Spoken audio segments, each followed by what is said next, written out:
দক্ষিণ কলকাতার এক অভিজাত রিজিয়নাল ক্লাব। দিনের আলোয় সেখানে ব্যাডমিন্টনের ঝলমলে আওয়াজ, সন্ধ্যাবেলায় আলো ঝলমলে ককটেল পার্টি, আর রাতে এলিট সদস্যদের গল্পগুজব। বাইরে থেকে দেখতে গেলে শান্ত সুশ্রী নিয়ম মাফিক জীবনচক্র। ক্লাবটা আমাদের রোজকার আড্ডা নয়, তবু সপ্তাহে 2 দিন সন্ধ্যাবেলায় যাই আমরা মানে আমি, চঞ্চু আর বোধিতা। খেলাধুলোর থেকেও মানুষ দেখা, চরিত্র বোঝা আর টুকটাক আলাপ পরিচয়ের মধ্যেও যে রহস্য লুকিয়ে থাকতে পারে, তা আমি বোধিদার পাশে দাঁড়িয়ে না দেখলে কখনো বুঝতাম না।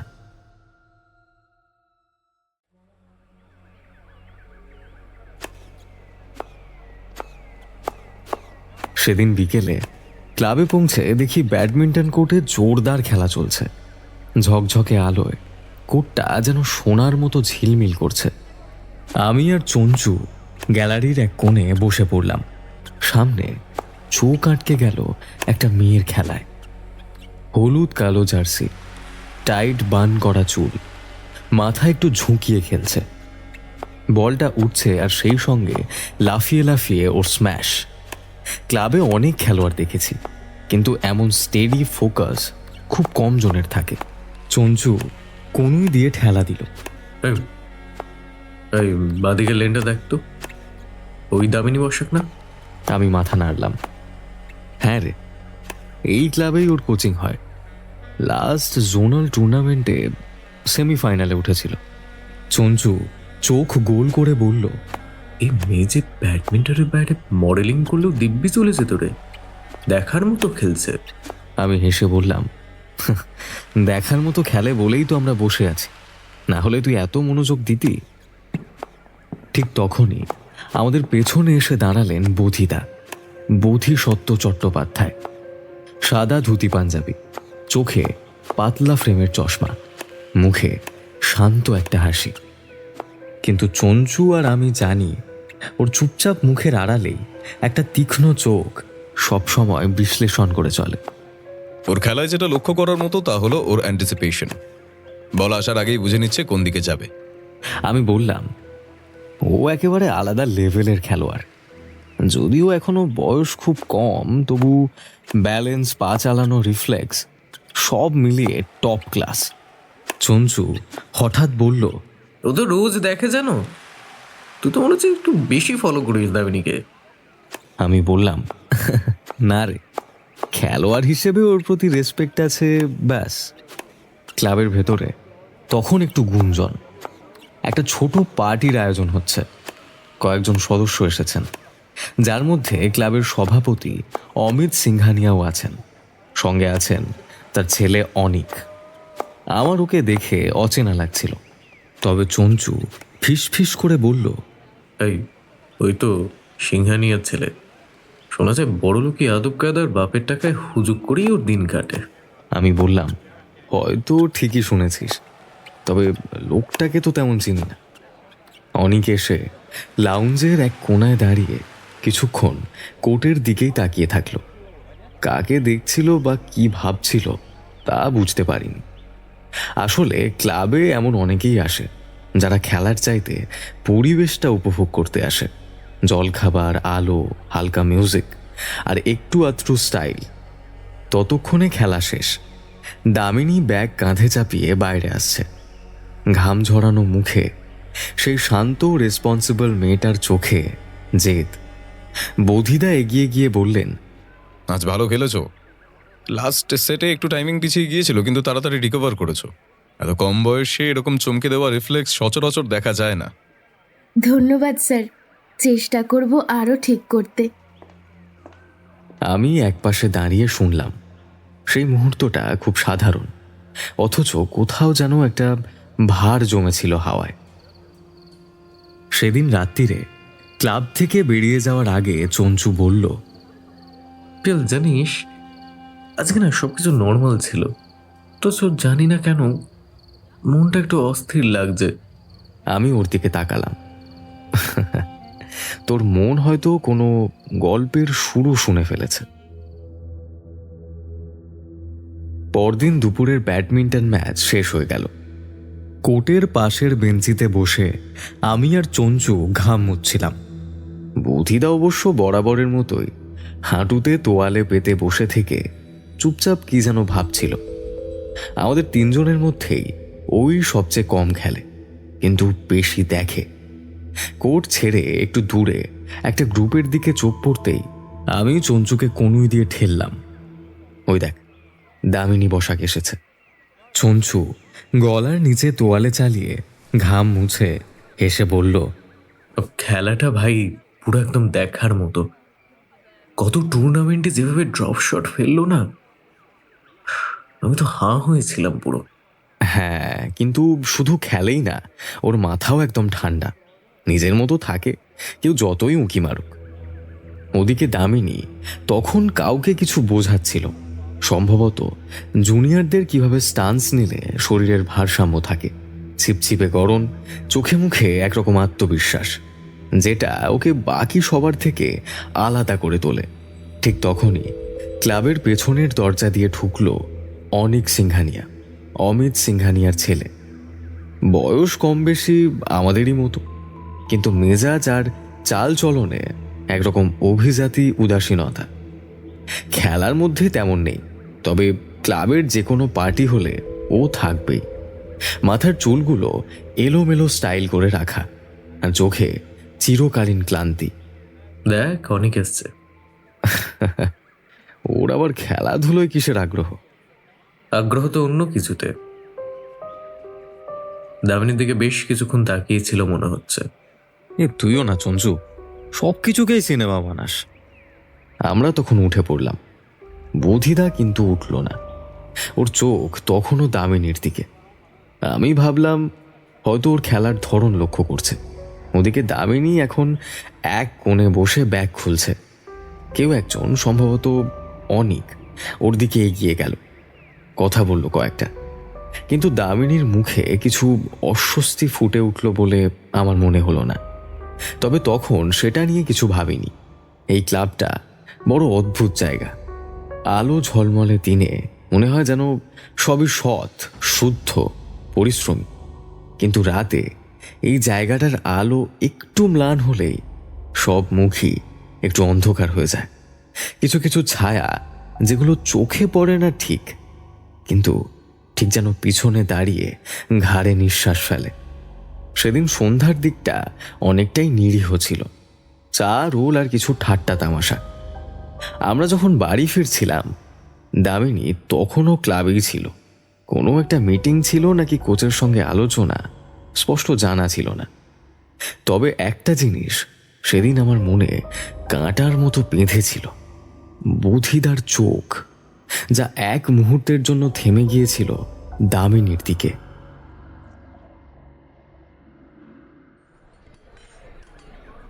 সেদিন ক্লাবের ক্যাফেটেরিয়া তখন হালকা গুঞ্জনে ঠাসা।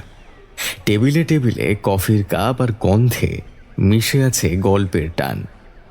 বুধিদা বসে আছেন পত্রিকা হাতে, আর চঞ্চু সোফার পেছনে ঝুঁকে দেখাচ্ছে নতুন এক ক্যারাম স্ট্র্যাটেজি, যেটা সে গতকাল রাতে ইউটিউব দেখে শিখেছে। আমি তখন বসে আছি জানালার ধারে, চোখ পড়ে সামনের কোর্টে। দামিনী খেলছে। ওই মেয়েটা ব্যাডমিন্টন খেললে তার শরীরের প্রতিটা মুভমেন্ট যেন ছন্দ। শরীর তো বটেই, চোখে মুখেও একটা আত্মবিশ্বাসের দীপ্তি। ওর সার্ভ, ওর জাম্প, শাটল স্পর্শ করার আগে যে ক্ষীণ সময়, ওইটুকু সময় ও যেন পুরো কোর্টটা বুঝে ফেলে। আর ওই কোর্টের এক কোণে দাঁড়িয়ে আজ যেন একটু বেশি নজর ছিল কারো, অনিক সিংহানিয়া। দামিনীর খেলা দেখতে দেখতে অনিকের চোখে একটা চাপা কিছু খেলে যাচ্ছিল। আমি ঠিক বোঝাতে পারবো না, ভদ্রলোকের চোখে না, ওর চোখে যে কেমন এক রুক্ষ আকাঙ্ক্ষা ফুটে উঠেছিল, সেটা যাকে বলে অস্বস্তিকর। পার্টির পরদিন থেকে অনিককে ক্লাবে খুব একটা দেখা যায়নি, তবে আজ আবার এলো। ওর গায়ে ঢিলে ঢালা একটা বিদেশি ব্র্যান্ডের হুডি, চোখে কালো চশমা, হাতে ফোন, চোখে হালকা নেশার ছাপ। খেলা শেষ হওয়ার পর আমি দেখলাম দামিনী ওর ব্যাগ গুছিয়ে বেরিয়ে যাচ্ছে। অনিক ওর দিকে এগিয়ে গেল। আমি আর চঞ্চু তখন বারান্দা থেকে নেমে আসছি, আর দূর থেকে দেখতে পেলাম অনেক কিছু বলছে দামিনীকে। হয়তো স্রেফ চলো কোথাও কফি খাই গোছের কিছু। দামিনী মাথা নাড়াল, অসন্তুষ্ট নয়, কিন্তু স্পষ্টভাবে অনিকের দিকে আর তাকালো না। সেই ছোট্ট মুহূর্তটা আমার চোখে লেগেই রইল। দেখলি পিয়াল, অনেক আবার চেষ্টা চালাচ্ছে মনে হয়। আমি বললাম, হ্যাঁ, কিন্তু দামিনী ওর রকম সকম ঠিক পছন্দ করে না। তুই জানিস, আমি একবার ওকে জিজ্ঞেস করেছিলাম কোনো ভালোবাসা আছে কিনা ওর জীবনে। ও শুধু বলেছিল এখন শুধু শট ওর লক্ষ্য।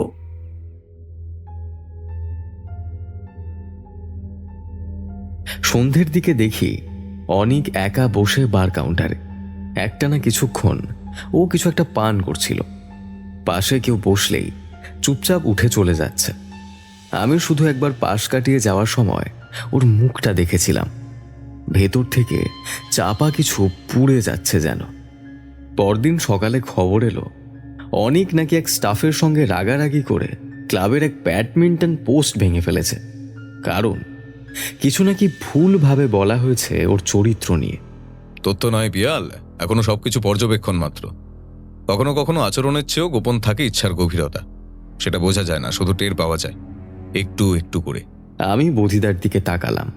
উনি জানেন কিছু একটা যেন জমে উঠেছে, যার স্পষ্ট ছায়া এখনো কেউ ধরতে পারছে না। পুজোর পর কদিন ক্লাবে খুব একটা ভিড় হয়নি।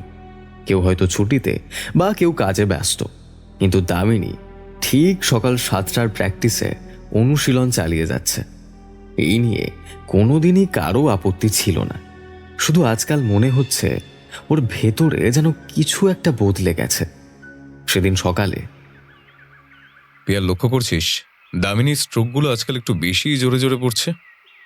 আমি বললাম, হ্যাঁ দাদা, আর শট মারার পর র্যাকেটটাকে একটু কেমন কেমন যেন রেগে ছুটছে। বধিদা কাগজ থেকে চোখ না তুলে বলল, মাঝে মধ্যে শরীর বলে না, মন বলে একটা মানুষ কেমন খেলছে। আমি চুপ করে গেলাম। কারণ সত্যি দামিনী আজকাল চোখে চোখ রাখে না কারোর সঙ্গে। এমনকি চঞ্চুর জোকেও হেসে ওঠে না, যা ছিল তার একসময় স্বভাব। আগে ক্লাবে ঢুকলে হাসি মজায় ভরে থাকতো, আর এখন ঢোকে, খেলাধুলো করে, নীরবে পেরিয়ে যায়। অনেকেই বলছে ও বোধহয় কোথাও ট্রেনিং নিচ্ছে, তাই তাড়াতাড়ি চলে যায়। কিন্তু আমি জানি ওর চোখে কিছু যেন পুড়ছে। এদিকে অনিক আবার কয়েকদিন ক্লাবে আসেনি। কারো সঙ্গে কথা নেই, সম্পর্ক নেই, শুধু একা একটা লোক যার ভেতর কেমন একটা জমাট বাঁধা রাগ। চঞ্চু একদিন বলল, অনেকের ইনস্টাগ্রামটা দেখেছিস? দামিনীর একটা পুরনো ছবি দেখে কি একটা অদ্ভুত ইমোজি দিয়েছে। আমি বললাম, তুই এত নজর রাখিস ওর প্রোফাইলে? দামিনীর খোঁজে। জানিস, অনেক না আজকাল একটাও কথা বলে না কাউকে, কিন্তু ওর ক্যাপশনগুলো কি যেন একটা বলতে চায়।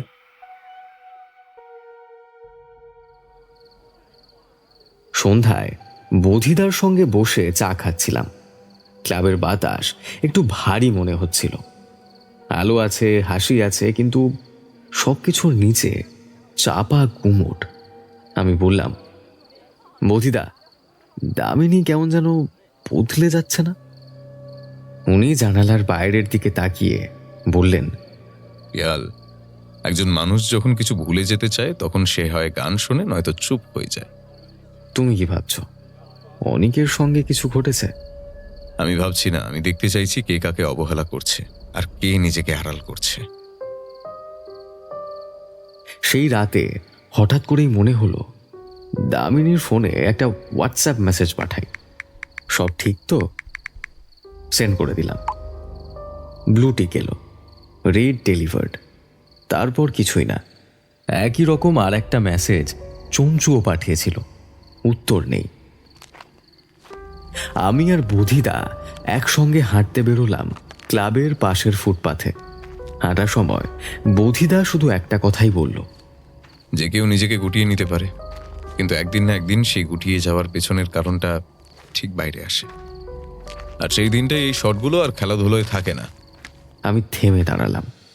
বধিদার চোখে সেই পুরনো আগুনটা জ্বলছে।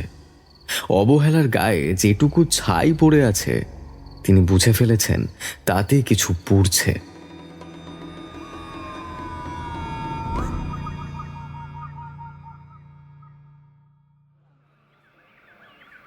সকালটা একটু বেশি রোদেলা ছিল, কিন্তু ক্লাবের বাতাসে যেন একটা অদ্ভুত চাপা উত্তেজনা ঘুরে বেড়াচ্ছিল। চঞ্চু গেট পেরিয়ে এসে আমাকে বলল, দামিনী আসেনি আজও? 3 দিন হয়ে গেল দাদা। আমি কিছু বললাম না, শুধু বধিদার দিকে তাকালাম। চায়ের কাপ হাতে, মুখটা আজ যেন একটু বেশি গম্ভীর। ওর গাল দুটোয় হালকা ছায়া পড়েছে, ঠোঁট চেপে ধরা। কাল অনেকের গাড়িটা দেখেছিলাম ক্লাবের গেটের বাইরে, ভেতরে ঢুকেনি, কেবল দাঁড়িয়েছিল। কারো নিখোঁজ হওয়া আর অন্য কারো গাড়ি গেটের বাইরে দাঁড়িয়ে থাকা দুটো সবসময় সম্পর্কযুক্ত নয়। কিন্তু আমাদের মনে হচ্ছিল কিছু একটা ঘটছে, অথচ আমরা ধরতে পারছি না। দুপুর নাগাদ ক্লাবের রিসেপশন থেকে ফোন এলো। দামিনীর বাড়ি থেকে জানতে চেয়েছেন উনি কি আজ এসেছেন। 3 দিন ধরে বাড়ির লোক ওকে খুঁজে পাচ্ছেন না। আমার বুকের মধ্যে একটা ধাক্কা খেলাম যেন। চঞ্চু আমার পাশে দাঁড়িয়ে গলা নামিয়ে বলল, তুই ওর হোয়াটসঅ্যাপে আবার মেসেজ করবি? আমি ফোন বের করলাম। আগের সব মেসেজ সিন হয়নি। নতুন করে লিখলাম, তুই ঠিক আছিস তো? দেখলাম লাস্ট সিন 3 days ago।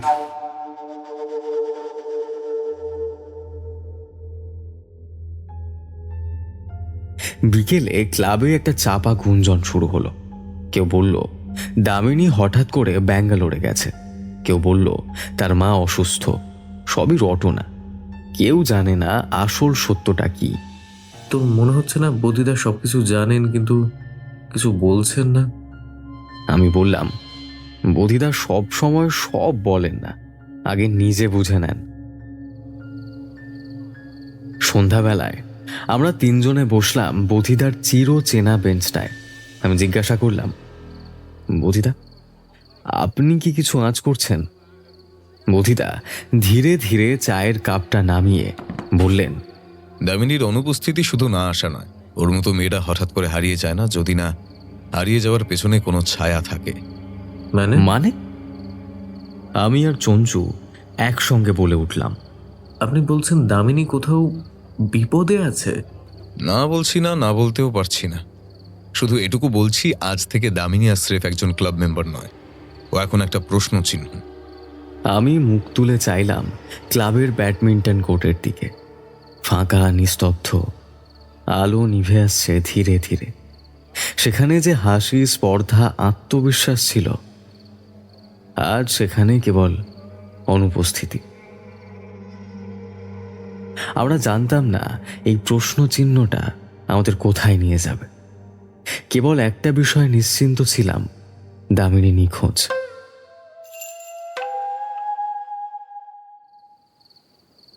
সেদিন সন্ধ্যার ক্লাব ঘরটা যেন হঠাৎ অতিমাত্রায় নিস্তব্ধ হয়ে গেছে। চঞ্চু বলছিল, আজকাল ক্লাবে ঢুকলে আমার গাটা কেমন যেন ছমছম করে। আমি কিছু বললাম না। খেলার আওয়াজ, হাসির খিলখিল সব কেমন নিঃস্ব হয়ে গেছে। দামিনীর নিখোঁজ হওয়ার খবর এখন অফিসে, ক্লাবে, ফেসবুকের পোস্টে আর হোয়াটসঅ্যাপের স্ট্যাটাসে ঘুরে বেড়াচ্ছে। কিন্তু বাস্তবে আমরা জানতাম না ও কোথায়, কেমন আছে, আদেও আছে কিনা। বধিদা বেশ কিছুক্ষণ কিছুই বলেননি। তিনি শুধু ক্লাবের পুরনো রেকর্ড বুকটা উল্টে পাল্টে দেখছিলেন। আমি আর চঞ্চু তাকে ঘিরেই বসেছিলাম। দামিনী পরিবারে কাউকে খবর দেওয়া হয়েছে? হ্যাঁ, তার মা বলছিলেন 3 দিন ধরে ফোন বন্ধ, মেসেঞ্জার, ইনস্টাগ্রাম সব নিশ্চুপ। কিন্তু ও কখনো এমন করে না। তবে কি? বধিদা এক লাইনেই আমাদের থামিয়ে দিলেন। মেয়েটি হারিয়ে গেছে, তার মানে এই নয় যে মেয়েটি হারিয়ে যেতে চেয়েছিল। এরপর আমরা তিনজন দামিনীর শেষ দেখা সাক্ষাৎ, ক্লাবে আসা যাওয়া এবং যে কতদিন অনুপস্থিত ছিল, সেই সময় কার কার সঙ্গে তার যোগাযোগ হয়েছিল তা বের করতে শুরু করলাম। চঞ্চু সিসিটিভি ঘেঁটে বলল, শেষবার দামিনী এসেছিল শুক্রবার বিকেলে। একটা হালকা নীল কুর্তি, পিঠে একটা ব্যাগ। গেট থেকে ঢুকেছে, কিন্তু বেরোনোর ফুটেজ নেই। আমার গা কাঁটা দিয়ে উঠল। মানে ও ঢুকেছে, বের হয়নি? বোধিদা মাথা নিচু করেই বললেন, সবসময় সিসিটিভি সবকিছু ধরতে পারে না, বিশেষ করে যখন কেউ চায় না ধরাতে। সেদিন সন্ধ্যের পর দামিনী একটা ফোন পেয়েছিল। তাড়াহুড়ো করে লকার থেকে কিছু বের করে নিচে নেমে যায়। তারপর আর দেখিনি। ফোন? কার ফোন? কি কথা? কোথায় গেল? এই প্রশ্নগুলোর উত্তর কোথাও নেই। যেন একটা মোটা কুয়াশার দেওয়াল আমাদের চোখের উপরে বসে আছে। বাড়ি ফিরেও রাতে ঘুম এলো না। বারবার ভাবছিলাম, দামিনী সত্যিই নিখোঁজ, নাকি আমাদের চোখের সামনেই কোথাও অদৃশ্য। পরদিন সকালে মেসেজ পেলাম, আজ দুপুরে ওর মায়ের সঙ্গে দেখা করব, ক্লাবে চল। আমি জানতাম এবার গল্পটা আর শুধু নিখোঁজ হওয়া নিয়ে নয়, এটা একটা রহস্যের শুরু, একটা ছায়া যা ধীরে ধীরে গা ঘেঁষে আসছে। কয়েকটা দিন যেন থমকে গিয়েছিল। দামিনীর নিখোঁজ হওয়া ধীরে ধীরে একটা স্বাভাবিক বিষয়ে পরিণত হচ্ছিল চারপাশে, ঠিক যেমনটা হয় শহুরে ব্যস্ততায়। কিন্তু আমাদের মনের মধ্যে, মানে আমার, চঞ্চু আর বোধিদার এই নিখোঁজে একটা অস্বস্তি দানা বাঁধছিল প্রতি মুহূর্তে। কিন্তু তারও এক সপ্তাহ পর যে ফোনটা এলো, সেটাই সবকিছুর মোড় ঘুরিয়ে দিল। পুলিশ ফোন করেছিল বোধিদাকে। গলার স্বর শুনেই বুঝেছিলাম কিছু গুরুতর ব্যাপার। তোমরা দুজনেই আমার সঙ্গে এসো। বোধিদা শুধু এটুকুই বলল। তার চোখে একটা জেদ ছিল, ভয় আর কৌতূহলের মিশ্রণে তৈরি একটা অদ্ভুত নির্লিপ্ততা। আমরা পৌঁছালাম শহরের একেবারে বাইরের দিকে, একটা পরিত্যক্ত খালের পাড়ে।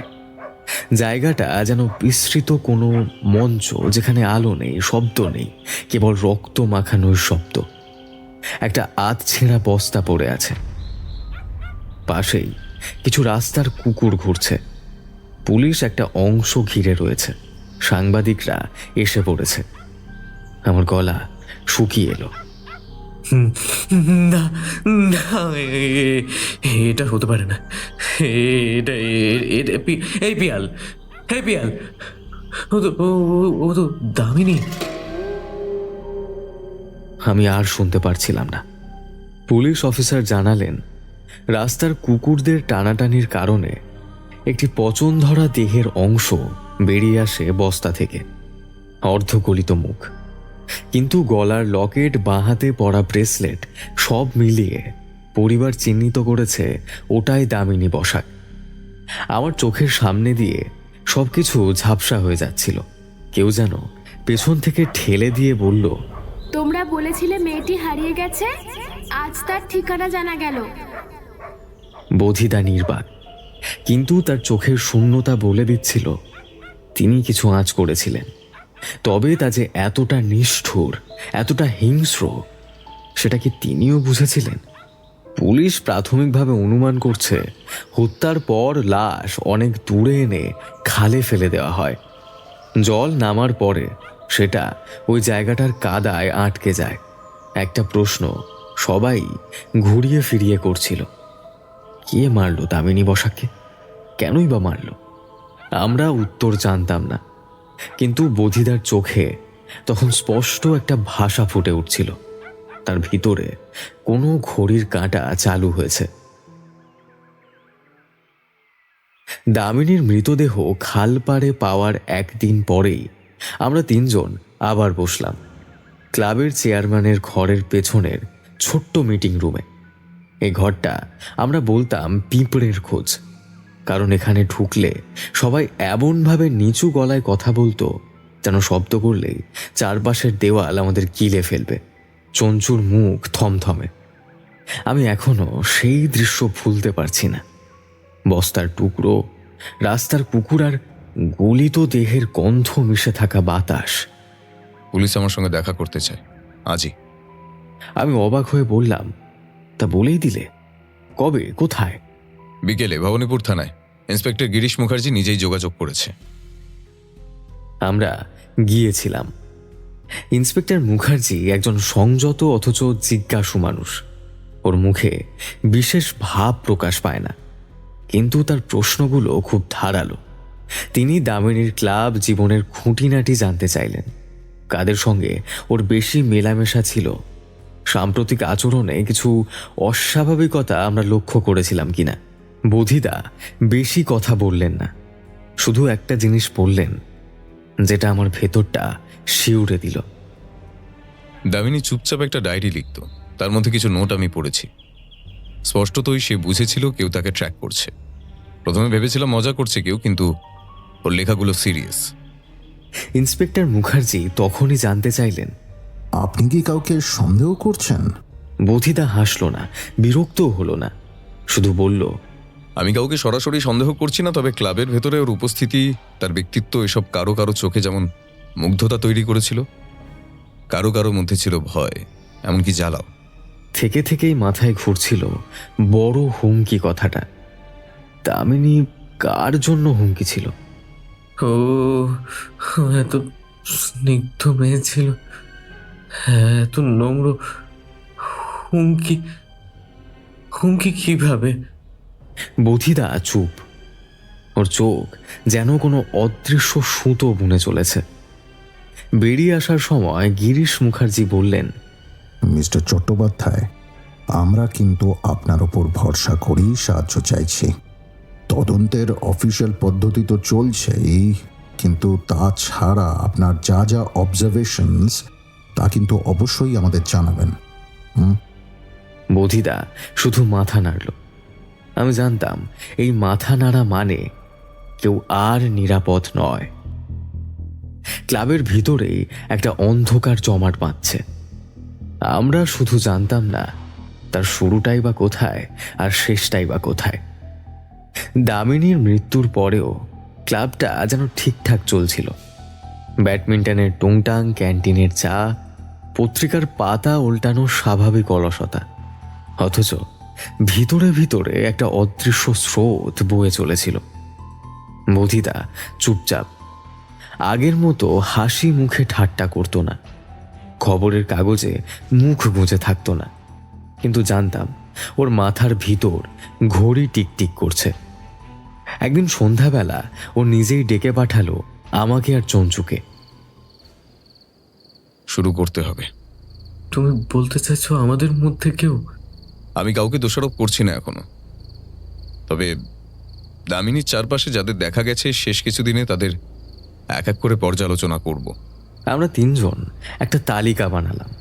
দামিনীর কাছাকাছি যাদের দেখেছি: অনিক সিংহানিয়া, রোহন মিত্র, ক্লাবের সিনিয়র খেলোয়াড়, দামিনীর প্রতি একটু বেশি আগ্রহী ছিল; নীলাঞ্জনা, দামিনীর ব্যাডমিন্টন পার্টনার, এক ধরনের হিংসে ছিল স্পষ্ট; সৌভিক ঘোষ, ক্লাবের অফিসিয়াল, যিনি দামিনীর অনুপস্থিতি নিয়ে প্রথম প্রশ্ন তোলেন। এদের প্রত্যেকের ব্যাকগ্রাউন্ড, ক্লাবের সঙ্গে যোগ আর দামিনীর সঙ্গে শেষ কবে কথা হয়েছে সব খুঁজে বের করতে হবে।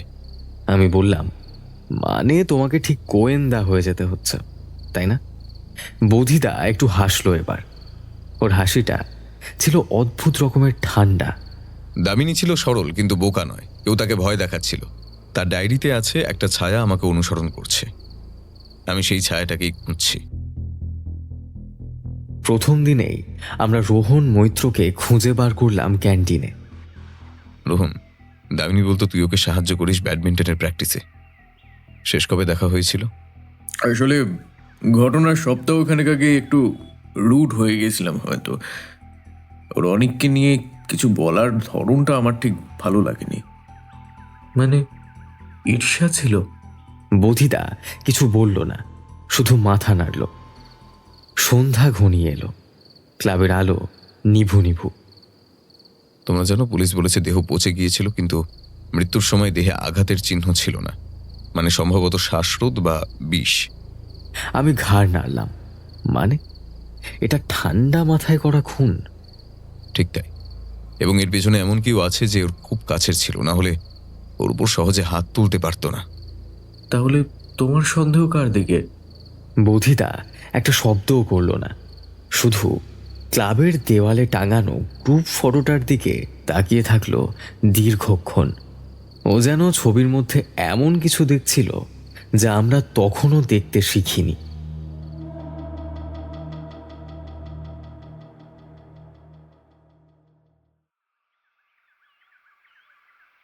সেদিন ক্লাবের বাইরের টেবিলটায় আমরা তিনজন বসেছিলাম, আমি, চঞ্চু আর বুধিদা।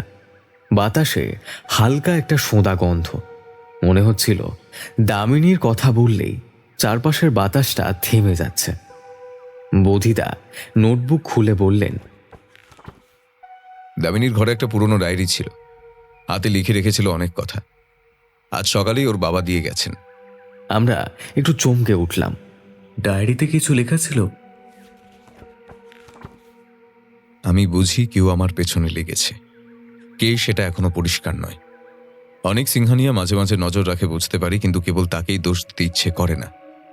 ক্লাবে আরো কেউ আছে, এক ধরনের অব্যক্ত শীতলতা, চোখে পড়ে না কিন্তু বুঝতে পারি।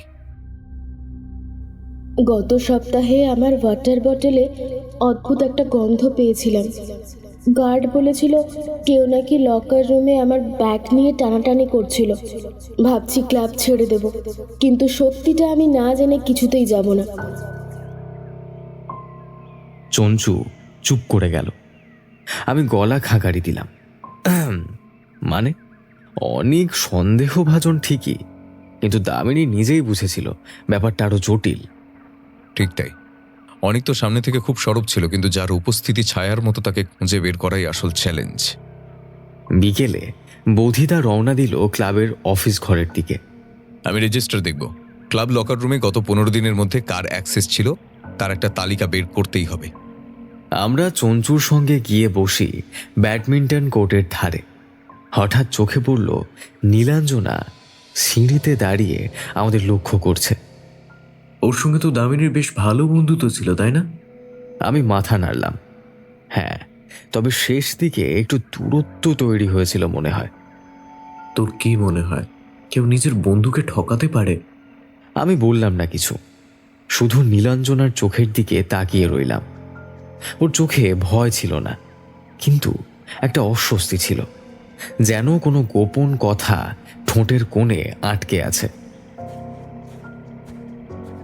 পরন্ত বিকেলে বোধিদা ফিরে এলো একগাদা কাগজ হাতে করে। লিস্ট পেয়েছি। গত 7 দিনে যারা লকার রুমে ঢুকেছে তাদের মধ্যে একজনের নাম বারবার এসেছে, সৌভিক ঘোষ। ক্লাব অফিসের লোক? হ্যাঁ, অফিসিয়ালি কোনো কাজ ছাড়াই 3 বার গেছেন ভেতরে, এমনকি একবার সেই দিন যেদিন দামিনী নিখোঁজ হয়।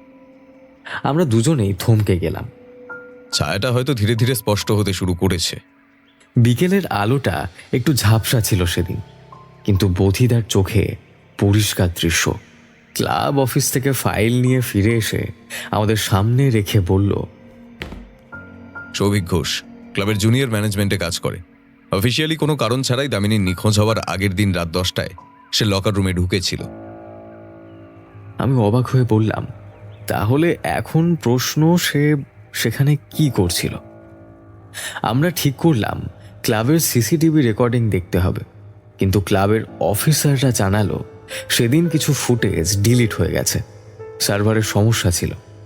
এই ডিলিট হওয়ার খবরটা যেন আগুনে ঘি ঢাললো। চঞ্চু ফিসফিস করে বলল, এই তো, কেউ হয়তো ইচ্ছে করে সিসিটিভির অংশ মুছে ফেলেছে। সেটা কি সৌভিক নাকি অন্য কেউ? আমি বললাম, আর যদি সেটা নীলাঞ্জনা হয়? তুই আবার ওকে কেন টানলি? আমি মাথা নিচু করে বললাম, কাল নীলাঞ্জনাকে ক্লাবের পুরনো স্টোর রুমের দিকে যেতে দেখেছিলাম, যেটা সাধারণত ব্যবহার হয় না। দরজা খোলা ছিল, ভেতরে আলোও ছিল না। বোধিদা এই কথায় চুপচাপ হয়ে গেল। তাহলে এবার আমাদের একটু ভেতরে ঢুকতে হবে।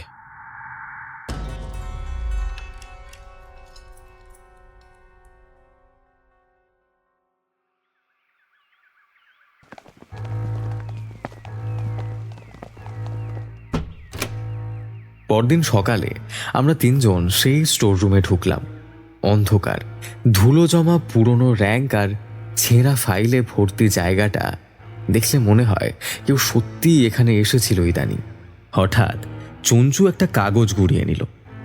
দামিনীর হাতের লেখা, শুধু একটা লাইন, আমি জানি শুধু অনেক নয়, একজন আরও কাছের মানুষ মিথ্যে মুখোশ পরে আছে। বোধিদা কাগজটা হাতে নিয়ে অনেকক্ষণ চুপ করে থাকলো। তারপর চোখ তুলে বলল, এই খুনের পেছনে অনেকগুলো পরত আছে, যেটা আমরা আঁচ করলেও পুরোটা এখনো পাইনি। সৌভিক, নীলাঞ্জনা, এমনকি ক্লাবের ভেতরকার কিছু রাজনীতি, সব মিলিয়ে একটা গভীর জাল তৈরি হয়েছে। আমি বললাম, তাহলে এবার আমাদের প্রশ্ন করতে হবে, কে ছিল দামিনীর সবচেয়ে কাছের মানুষ, যাকে সে বিশ্বাস করত, কিন্তু সেই বিশ্বাসঘাতক? বোধিদা চোখের চশমা ঠেলে বললেন, সেটা এখনকার পরবর্তী লক্ষ্য।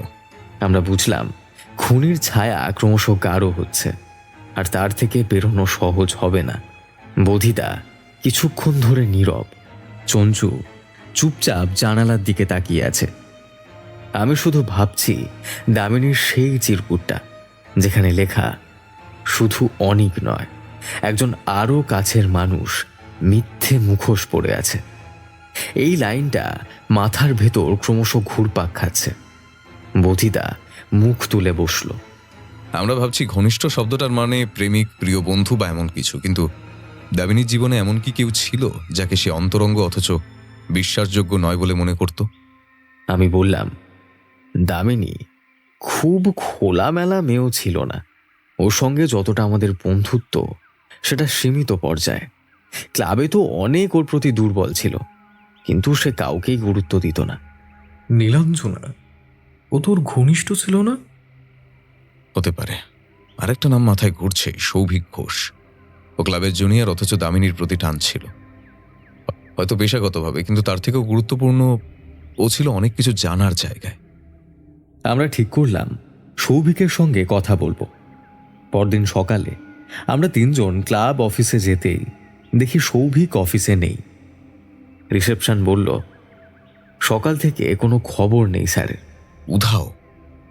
আমার বুকটা ধক করে উঠল। ঠিক তখনই চঞ্চুর ফোনে একটা নোটিফিকেশন এলো। ওই দেখ, সোশ্যাল মিডিয়াতে কেউ একজন পোস্ট করেছে, এক ক্লাব কর্মচারীর হঠাৎ নিরুদ্দেশ, তার শেষ মোবাইল লোকেশন পাওয়া গেছে রাজারহাটের দিকে। আমরা ওদিকেই রওনা দিলাম। সন্ধে নামছে তখন। একটা পুরনো ম্যানশন টাইপ বাড়ি, বাইরের গেট বন্ধ। এই এলাকাটা চেনো? এই বাড়ির মালিক বিপ্লব দে আগে ক্লাবের মেম্বার ছিল, পরে বিতর্কিত কিছু কারণে বহিষ্কৃত হয়েছিল।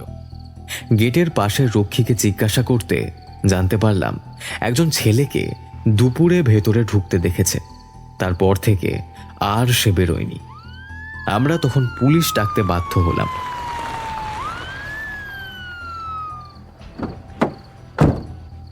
পুলিশ এসে দরজা খুলতেই দেখি সৌভিক মেঝেতে বসে আছে। চোখ কোটরের ভেতর ঢুকে গেছে প্রায়, হাত কাঁপছে। পুলিশ কিছু বলার আগেই সে ফুঁপিয়ে উঠল, না না, আমি খুনি না, না না, আমি কিছুই করিনি, আমি শুধু জানতাম। বোধিদা ধীরে ধীরে তার কাছে এগিয়ে গেল। তুই জানতিস দামিনী কিছু বড় ভুল ধরেছিল ক্লাবের অডিট রিপোর্টে? ওকে থামাতে চেয়েছিল কে? অনেক একা না আরো কেউ? ওর সঙ্গে কেউ বিশ্বাসঘাতকতা করেছিল, যাকে যাকে সে ভরসা করেছিল। আমি আমি কিছু জানি না। আমি শুধু ওই লকার রুমের দরজায় দাঁড়িয়ে আমি শুধু দেখছি। তার কথা শেষ হলো না।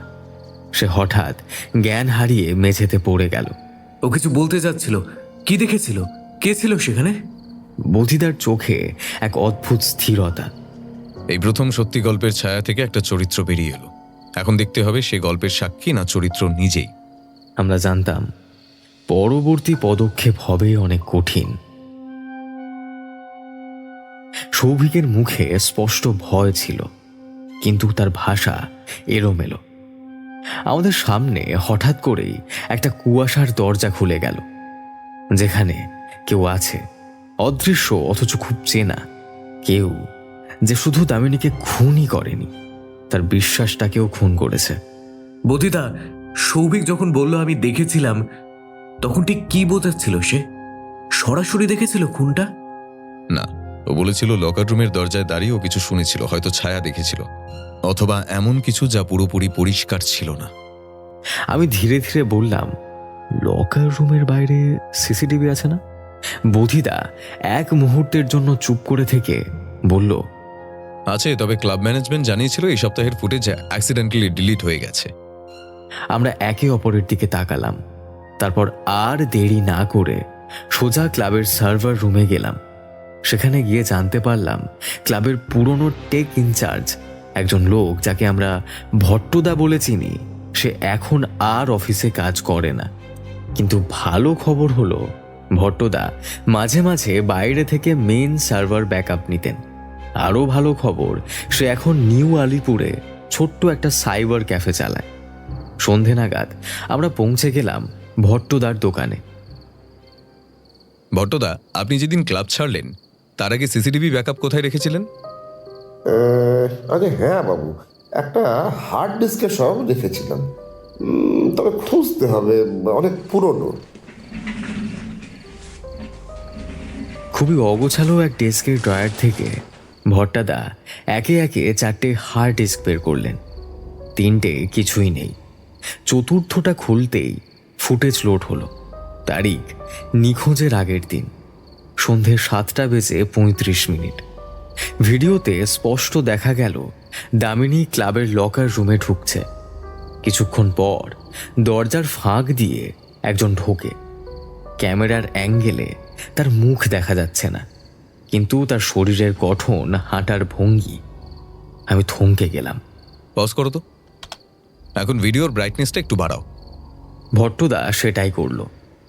আস্তে আস্তে ভিডিওটা আলোকিত হলো এবং আমরা স্পষ্ট দেখলাম লোকটার ডান হাতে একটা নীল রঙের সিলিকন ব্যান্ড। ক্লাবের মধ্যে এই ব্যান্ড শুধু একজনই পরে, নীলাঞ্জনা। মানে দামিনীর প্রিয় বন্ধু? হয়তো বন্ধুত্ব মুখোশ ছিল। এখন প্রশ্ন হলো, সে কেন ওখানে গিয়েছিল? দামিনী তখন ওখানে কি করছিল? আর তার পরের ফুটেজ কেন নেই? আমি ফিসফিস করে বললাম, শেষ 2 মিনিট কেটে গেছে, ফুটেজ ব্ল্যাঙ্ক হয়ে যাচ্ছে। এই অংশেই হার্ড ডিস্কে সার্ভার এরর এসেছিল একবার, পেজ ফাইল করাপ্ট। বধিদা চোখ বন্ধ করে নিঃশ্বাস ফেলল। উনি একজন নয়, উনির ছায়া আরও একটা মুখ ছুঁয়ে গেছে। এখন নীলাঞ্জনের মুখোশটা তুলতে হবে, এবার নরম নয়, ঠান্ডা মাথায়। আমরা জানতাম এবার খেলাটা শেষ শটের দিকেই এগোচ্ছে। তবে শেষ শট কে মারবে আর কে সেটা ঠেকাবে তা ঠিক করবে পরবর্তী চাল। নীলাঞ্জনা, যে ছিল দামিনীর সবচেয়ে কাছের বন্ধু, প্রায় ছায়া হয়ে থাকতো ওর পাশে, হঠাৎ তার নামই এসে পড়ল সন্দেহের তালিকায়। আমি, চঞ্চু আর বধিদা 3 জনে চুপ করেছিলাম এক চায়ের দোকানে বসে। বধিদার ঠোঁট চাপা, চোখ দুটো ফাঁকা আকাশের দিকে। ও কি তাহলে সরাসরি খুনের সঙ্গে জড়িত? সেটা এখনই বলছি না, তবে ওর ক্লাব লকার রুমে যাওয়ার কোনো যৌক্তিক কারণ তো দেখি না। দামিনী নিখোঁজ হওয়ার আগের সন্ধ্যায় ওখানে কেন গেল সেটাই বুঝতে হবে।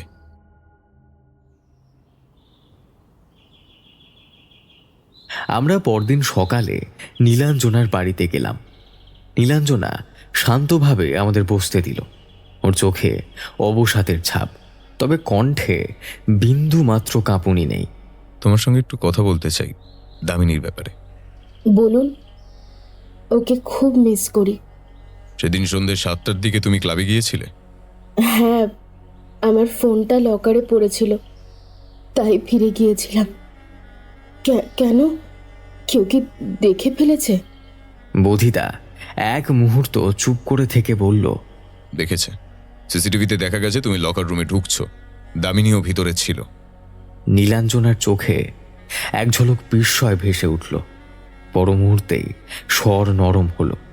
তবে কি দামিনীকে আমি শেষবার সেদিনই দেখেছিলাম। আমি বললাম, তুমি দামিনীর অনেক কাছের ছিলে। ও কাউকে নিয়ে মানসিকভাবে অশান্তিতে ছিল কি? হ্যাঁ, অনেক নামটা নিশ্চয়ই জানেন। ও দামিনীকে নিয়ে খুব বাড়াবাড়ি করছিল।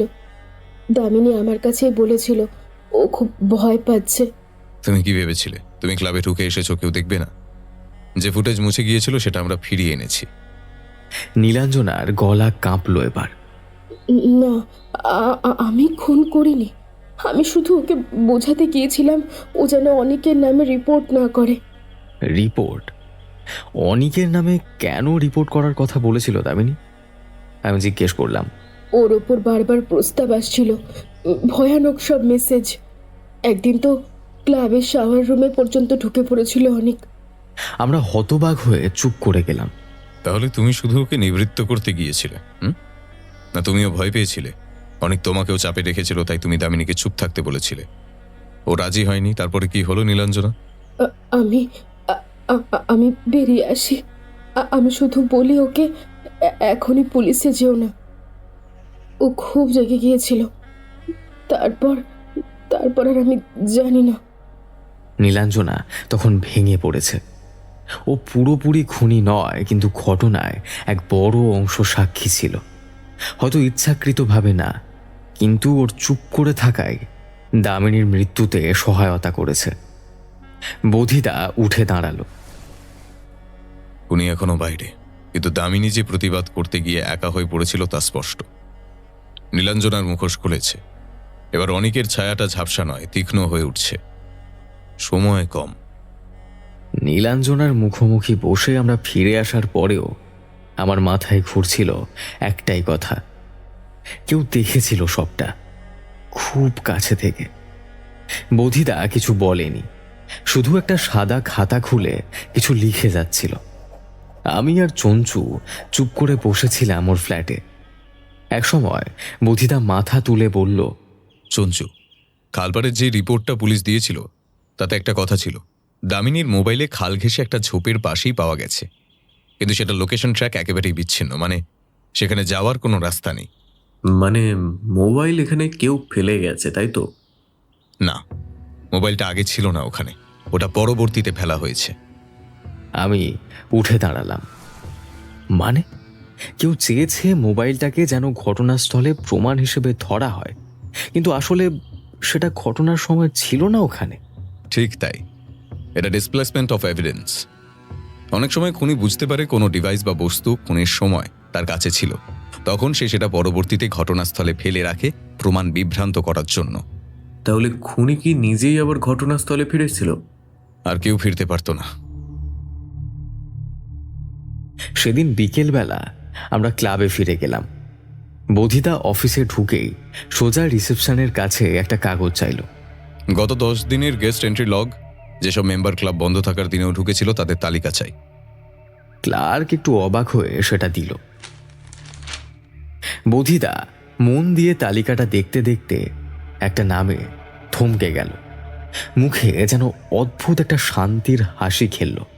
আমি উঁকি দিয়ে নামটা দেখলাম, অনিক সিংহানিয়া। আমি জিজ্ঞাসা করলাম, ক্লাব বন্ধ ছিল সেদিন, তাই তো? হ্যাঁ, 28 জুন ক্লাব বন্ধ ছিল, অথচ সেই দিন বিকেল 5:45 অনেক ঢুকেছে, 1 ঘন্টা পরে বেরিয়েছে। তাহলে ওই ফিরেছিল মোবাইল ফেলতে।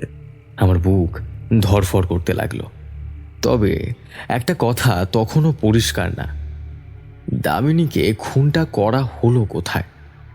খালপাড়ে ওর লাশ পাওয়া গেল, কিন্তু ক্লাবের আশেপাশে কোনো কিছুর ছাপ নেই। যদি মোবাইল ফেলা হয় পরে, তবে খুনটা হয়েছিল কোথায়? ঠিক তখনই বোধিদা গম্ভীর গলায় বলল, দামিনী মারা যাওয়ার আগের রাতের পুরো সিসিটিভি ফুটেজ আবার দেখতে হবে, ক্লাবের গ্যারেজ থেকে পেছনের ডোর সব। আমরা জানতাম বোধিদার চোখে কিছু একটা আটকে গেছে, একটা অদৃশ্য ছায়া যেটা সবার চোখ এড়িয়ে গেছে। সে কিন্তু দেখতে পেয়েছে সেটা। তবে এখনো খুনি ধরা পড়েনি। এখনো জট খোলেনি, তবে জালের শেষ গিঁটটাতেও টান পড়তে শুরু করেছে।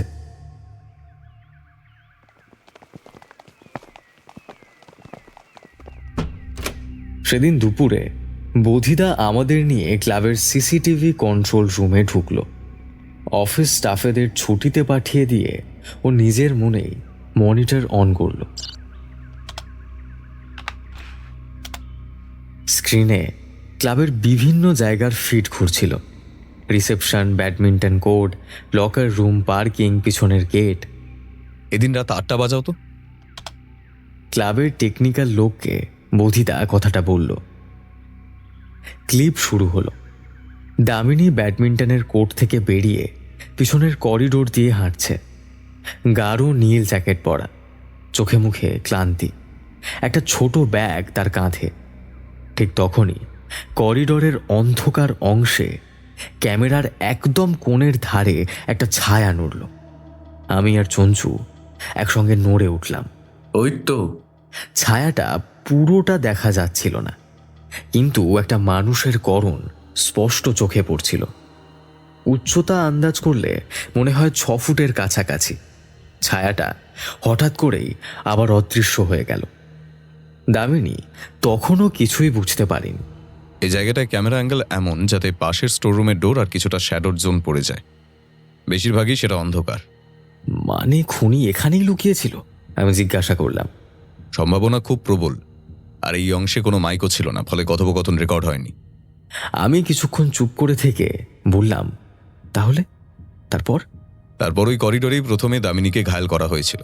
হয়তো পেছন থেকে মাথায় কিছু দিয়ে আঘাত করা হয় কিংবা অন্যভাবে। সেখানেই অজ্ঞান অবস্থায় তাকে বাইরে নিয়ে যাওয়া হয়, সম্ভবত গাড়িতে। আর ওই ক্যামেরার বাইরের জায়গা ব্যবহার করে সব করা হয়েছিল, সেজন্যই কিছুই ধরা পড়েনি। আমি তাকালাম বোধিদার দিকে। মানে শুধু অনিক নয়, হয়তো কেউ সাহায্য করেছিল। বোধিদা একবার চশমাটা নামিয়ে চুলে হাত বোলালো। হ্যাঁ, এবার সেই ছায়া সহচরকে খুঁজতে হবে। আমরা যখন ক্লাব থেকে বেরোলাম তখন চারিদিকে অন্ধকার হয়ে এসেছে, তবে একটা কথা মাথায় ঠক ঠক করছিল। কেউ ছিল যাকে আমরা দেখেছি অথচ চিনতে পারিনি। আগামীকাল আমি একটা ছোট অ্যাসাইনমেন্ট দেবো তোমাদের দুজনকে। ক্লাবের কয়েকজন কর্মী আর একাধিক জুনিয়র মেম্বারের গত কিছু সপ্তাহের রুটিন জানতে হবে। কে কবে ছুটি নিয়েছিল, কে কবে ক্লাবে ঢুকেছিল, আর কে হঠাৎই চুপচাপ হয়ে গেছে। খুনি হয়তো আমাদের মধ্যেই ছিল, আর আমরাই হয়তো খেয়াল করিনি। হ্যাঁ, খেলাটা এখনো শেষ হয়নি, শেষ শটটা এখনো বাকি। তখনও আমরা বুঝিনি তার মাথায় আগে থেকে একটা মুখ ভেসে উঠেছিল। আমরা দুজন ভাগ হয়ে গেলাম। আমি অ্যাডমিন অফিসের ইনফর্মাল খোঁজ খবর নিতে লাগলাম। চঞ্চু গিয়েছিল গার্ডদের কাছ থেকে কিছু জানার চেষ্টা করতে। দুপুর গড়িয়ে বিকেল হলো। জানি না ঠিক না, কিন্তু সুধাংশুদা, ওর আচরণ গত 1-2 সপ্তাহে কেমন যেন বদলে গেছে। সবার সঙ্গে কথা কম বলছে, কয়েকদিন ছুটিও নিয়েছিল, ঠিক দামিনী নিখোঁজ হওয়ার কদিন আগেই। সুধাংশু ক্লাবের একটা পুরনো স্টাফ, সব কাজেই ব্যবহার হতো। আলোর মিস্ত্রি, মেনটেনেন্স, মাঝে মাঝে গাড়ির চালক হিসেবেও। আমি বললাম, আমার কাছে রেকর্ডে আছে দামিনীর খুনের পরদিন থেকেই সুধাংশু নাকি অসুস্থতার অজুহাতে ক্লাব থেকে অনুপস্থিত। আবার খুনের 2 দিন আগে ও রিসেপশনের সিসিটিভি কিছুক্ষণের জন্য অফ করেছিল, ওয়্যারিং খারাপ বলে। মানে এটাও তো হতে পারে যে অনেক একা ছিল না, কেউ তাকে সাহায্য করেছে। আমি মাথা নাড়লাম এবং সুধাংশু সেই অদৃশ্য সহচর যে ক্যামেরার ডার্ক সাইড থেকে কাজ করেছিল।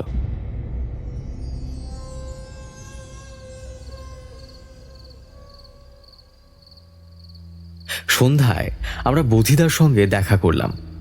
সব শুনে ও চশমা নামিয়ে বলল, সুধাংশু কোনো মোটা টাকার বিনিময়ে অনেককে সাহায্য করেছে। লাইট নষ্ট করে রাখা, দরজা খুলে রাখা, ব্যাগ ক্যারি করা, লাশ গাড়িতে তোলা। কিন্তু লাশ যে শহরের বাইরে ফেলা হয়েছিল, ওখানে তো কোনো গাড়ি নেই ওর। সেখানেই আসছে আসল প্লট। সুধাংশুর কাজ শুধু ভেতরেরটা। বাইরে যে গাড়ি করে লাশ নিয়ে যাওয়া হয়েছে সেটা অনেকের এক বন্ধুর নামেই রেজিস্টার্ড। এখন আমাদের কাজ সুধাংশুকে খুঁজে বের করা। ও ছাড়া মূল কাহিনী আদালতে প্রমাণ করা কঠিন হবে। আমি জিজ্ঞেস করলাম, ও যদি পালিয়ে যায়? ও পালাতে চাইলেও পালাতে পারবে না, কারণ ওর পিছনে এখন আমার লোক আছে। মানে? আমি চমকে উঠলাম। আমি সুধাংশুকে আগেই সন্দেহ করেছিলাম। ওর ফোন লোকেশনে অদ্ভুত গ্যাপ, 3 খুনের দিন। তাই আমি একজন প্রাইভেট ইনভেস্টিগেটরকে লাগিয়ে দিয়েছিলাম। এখন ওর গতিবিধি ট্র্যাকে। তাহলে আমরা কি খুনের সমস্ত পুতুলদের চিনে ফেললাম?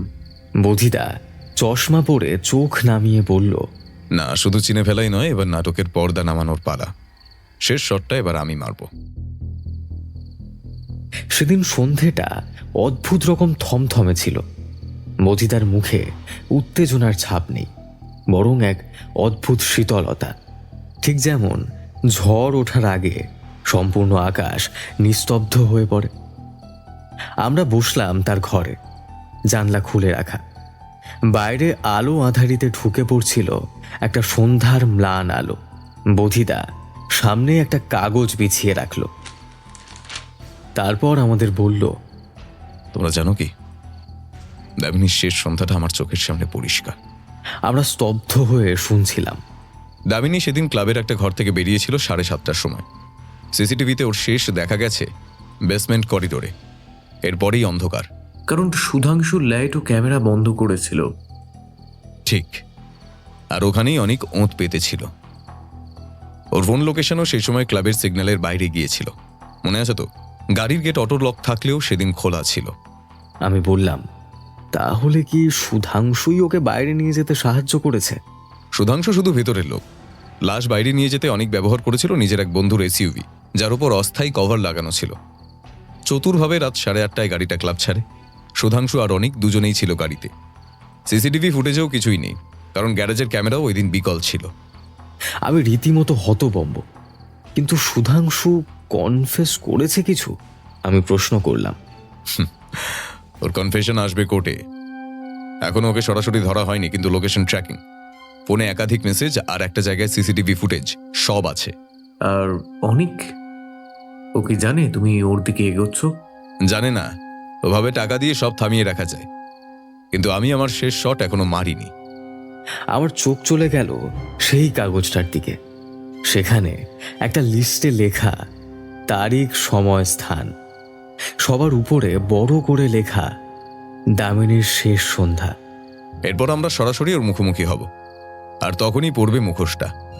সামনে আসবে সেই মুখ যার ছায়া এতদিন আমাদের চারপাশে ঘুরে বেড়াচ্ছিল।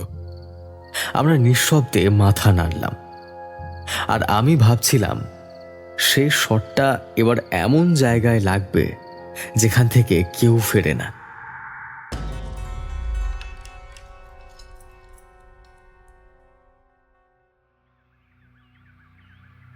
পরদিন সকালবেলা বধিদা আমাদের জানিয়েছিল, আজ বিকেলে অনেক ক্লাবে আসবে, আমি কথা বলবো ওর সঙ্গে, তোমরা চুপ করে থাকবে। তখনই বুঝেছিলাম আজ হয়তো একটা জট খুলে যাবে। ক্লাবের রিভিউ মিটিংয়ের অজুহাতে সব সদস্যদের একটা ছোট্ট রুমে ডাকা হয়েছিল। উপস্থিত ছিলেন অমিত সিংহানিয়া, সদ্য বিদেশ ফেরত সভাপতি, মুখ কড়া কিন্তু উদাসীন। আর তার পাশেই ছিল অনিক, স্নায়বিক ঠান্ডা কিন্তু চোখে একরাশ অস্বস্তি। বধিদা উঠে দাঁড়ালেন। আমি এখানে ক্লাবের পক্ষ থেকে কিছু তথ্য নিয়ে এসেছি, যেগুলো দামিনী বসাকের মৃত্যুর ঘটনার সঙ্গে সম্পর্কযুক্ত। আমি অনুমতি চাই এই বিষয়ে কিছু কথা বলার। মিস্টার চট্টোপাধ্যায়, আমি আশা করি আপনি আমাদের ছেলেকে জড়িয়ে নিশ্চয়ই কিছু বলছেন না। আমি কাউকে জড়াচ্ছি না, আমি শুধু তথ্য দিচ্ছি, বিচার করবেন আপনারা, এবং শেষে পুলিশ। ঘরে চাপা গুঞ্জন। বধিদা একে একে ফাইল খুলে রাখলেন টেবিলে। প্রথম প্রমাণ, ক্লাবের বেসমেন্টে সেদিন সন্ধে 7:30টার সময় লাইট ও ক্যামেরা অফ হয়। আমাদের সিকিউরিটি স্টাফ সুধাংশুর ফোনে পাওয়া গেছে ওই সময় একটি হোয়াটসঅ্যাপ কলে এ নামের এক ব্যক্তির ফোন। আমাদের ক্লাবের নোটবুক অনুযায়ী এ হচ্ছে অনিক সিংহানিয়া। দ্বিতীয় প্রমাণ, ক্লাবের গ্যারাজে রাখা একটি এসইউভি, যার গাড়ির নম্বর অনিকের এক বন্ধুর নামে রেজিস্টার্ড। সেদিন রাত 8:23 ক্লাব ছাড়ে এবং রাত 11টায় দেখা যায় কসবা থানার কাছে একটি রাস্তার ক্যামেরায়। পরে খালপাড়ের সিসিটিভি ফ্রেমে ওই একই গাড়ির ছায়া দেখা যায় রাত 12:26। ঘরে নিস্তব্ধতা। বধিদা এবার সামনে এগিয়ে গেলেন। তৃতীয় প্রমাণ। তদন্তে এক সন্ধ্যায় হঠাৎ খবর আসে খালপাড়ের একটা জঙ্গলের ভেতর একটা কাঁটা ঝোপের আড়ালে দামিনীর মোবাইল ফোন পড়ে থাকতে দেখা গেছে। একজন মাছ ধরতে আসা লোক দেখে থানায় খবর দিয়েছিল। ফরেন্সিক টিম সেটা উদ্ধার করে নিয়ে যায়। মোবাইলটা কাদা আর শিশিরে ভেজা ছিল, কিন্তু ভাঙেনি।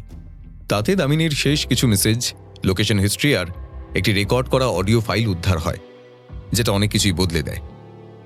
ওই ডিভাইসের মধ্যে ছিল একটা অডিও রেকর্ডিং দামিনীর কণ্ঠে, যেখানে সে স্পষ্ট বলে, অনিক, আমি তোকে পছন্দ করি না, প্লিজ আমায় আর বিরক্ত করিস না। আমি অনুভব করছিলাম অনিকের মুখের রং বদলে যাচ্ছে। এক সময় তার পিতাও উঠে দাঁড়ালেন। অনেক বধিদা শেষবারের মতো বললেন, এই ছিল আমার সমস্ত প্রশ্ন, সমস্ত ক্লু এবং সমস্ত পথ, যা একটি জায়গাতেই পৌঁছয়। অনিক সিংহানিয়া দামিনী বসাকের হত্যাকারী। ঘরে নিঃশব্দ বিস্ফোরণ। পুলিশ তখন ক্লাবের বাইরেই ছিল।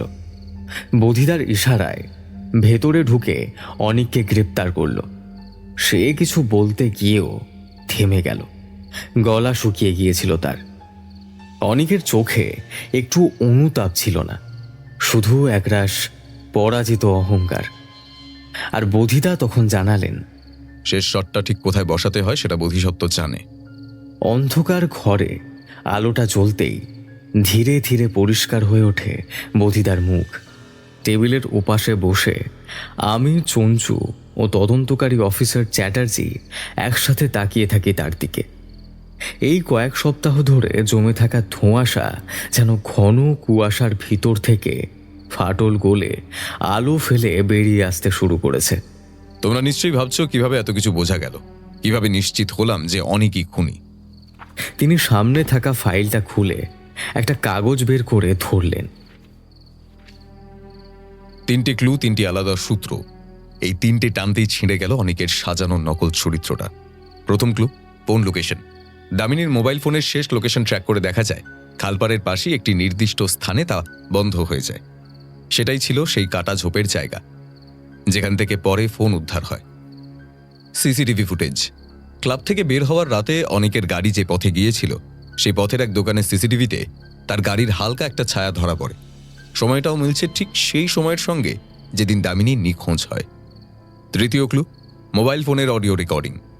দামিনীর মোবাইলে 1 মিনিট 22 সেকেন্ডের একটি অডিও রেকর্ডিং পাওয়া গেছে। রাতের অন্ধকারে কাঁপা গলায় দামিনী বলছে, তুমি যা ভাবছো সেটা কখনোই হবে না, আমি কাউকে ভয় পাই না অনিক। এরপর একটা ঝটকা শব্দ, তারপর নিস্তব্ধতা। মানে অনেক ওখানেই ছিল। ঠিক তাই। তার রাগ, তার অস্থিরতা সবকিছু মিলে গিয়েছিল আগেই। শুধু দরকার ছিল প্রমাণ।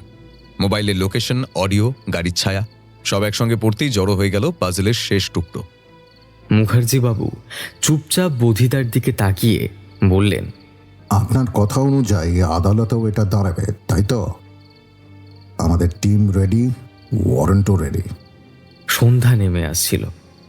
জানালার বাইরে শহরের আলো জ্বলছে।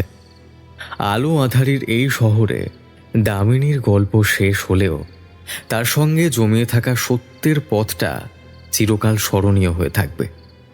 আর তার কেন্দ্রে থাকবে বোধিসত্ত্ব চট্টোপাধ্যায়।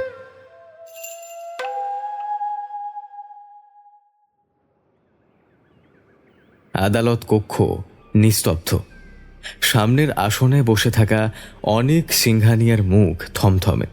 তার চোখে কোনো অহংকার নেই, কেবল ধরা পড়ে যাওয়ার আতঙ্ক আর অন্ধকার এক গ্লানি। বিচারক সোজা হয়ে বসে আছেন। প্রসিকিউশন, আপনি আপনার বক্তব্য পেশ করুন। পাবলিক প্রসিকিউটর মৃদু মাথা নেড়ে দাঁড়ালেন। এই মামলায় 3টি প্রধান প্রমাণ তুলে ধরছি।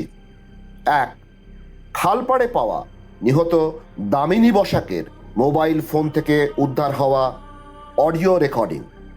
2, ক্লাবের সিসিটিভি ও রাস্তার ফুটেজ অনুযায়ী অভিযুক্ত অনিক সিংহানিয়ার গাড়ির গতিবিধি। 3, ফরেন্সিক রিপোর্ট অনুযায়ী মোবাইলের ওপর পাওয়া অভিযুক্তের আঙুলের ছাপ। বধিদা সাক্ষ্য বিবরণীর জন্য উঠে দাঁড়ালেন।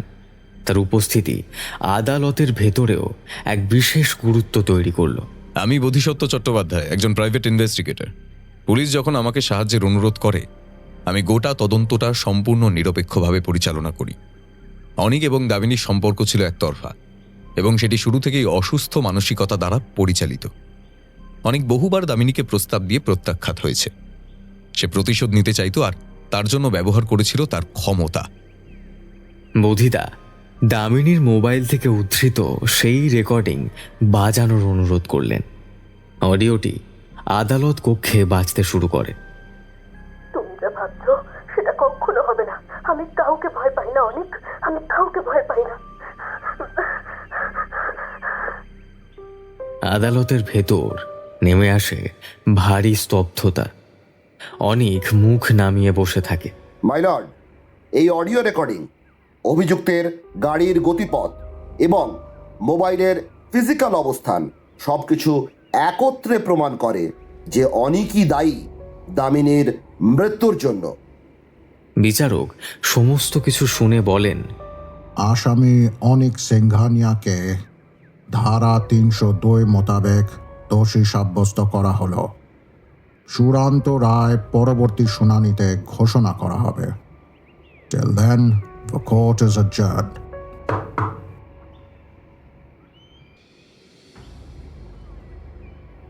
আদালতের বাইরে আমি, চঞ্চু আর বোধিদা দাঁড়িয়েছিলাম। আকাশে হালকা মেঘ, শহরের আলোগুলো একটু একটু করে জ্বলে উঠছে। শেষ শটটা সত্যিই দামিনী মেরে গেছে বুদ্ধিদা, তবে তা কোর্টে সত্যের পক্ষে। শেষ শট যদি ঠিক জায়গায় লাগে তবেই তো খেলাটা জেতা যায়।